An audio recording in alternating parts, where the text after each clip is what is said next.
This is a special segment about dollar yen. Take 2. So dollar yen ignores too many Japanese indicators. Contrary to other countries, the yen does not react to Japanese unemployment, does not react to Japanese retail sales, does not react to too many figures. Also, inflation and GDP and the Tenkan survey do have an impact, but not as strong as other currencies, okay? So that's one thing, the first characteristic of dollar yen, that it ignores Japanese indicators. However, point number 2 is that it has the best reaction to US figures. With US figures, we have sometimes the most straightforward reaction. A strong US dollar is seen against the yen in case of good figures from the United States. And in case we have a weak figure from the United States, the best reaction, the weaker dollar, will be seen in dollar yen. Okay, so the Japanese yen ignores, dollar yen ignores figures from Japan, contrary to many other currencies that react quite nicely, but always, or not always, usually provides the best reaction to figures from the United States, the most straightforward reaction, less noise, okay? Point number 3, a big influencer of dollar yen is stocks. When the Nikkei stock index goes up, the dollar yen goes up.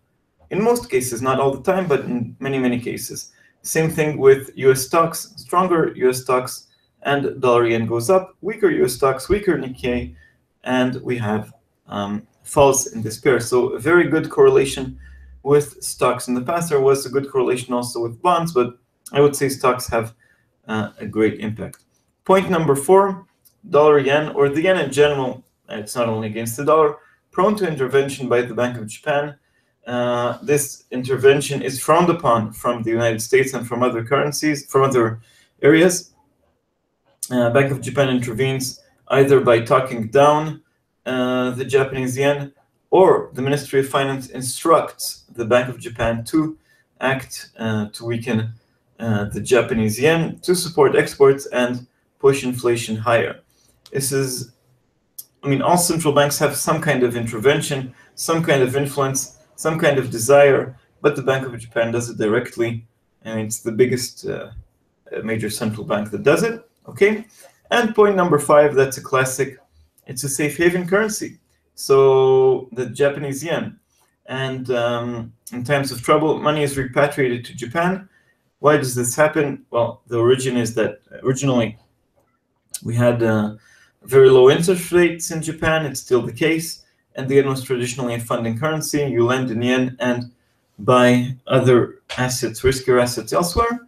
And then when in times of trouble, this money is repatriated, even if this trouble is in Japan, as we've seen in 2011, okay, with the Fukushima catastrophe.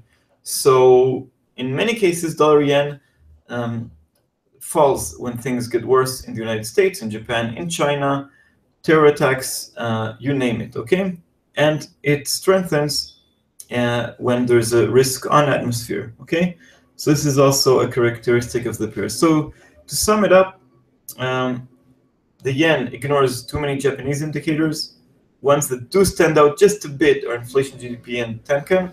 Point number 2, it has the best reaction to US figures, the most straightforward one, less noise.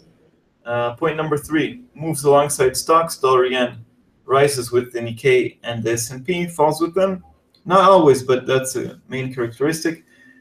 Dollar yen, the yen in general, prone to intervention, and it's also a safe haven currency, which means that sometimes the biggest movements in favor of the yen are in times of trouble, or against the yen is when we have the risk on atmosphere. Okay, so these are 5 points about the Japanese yen.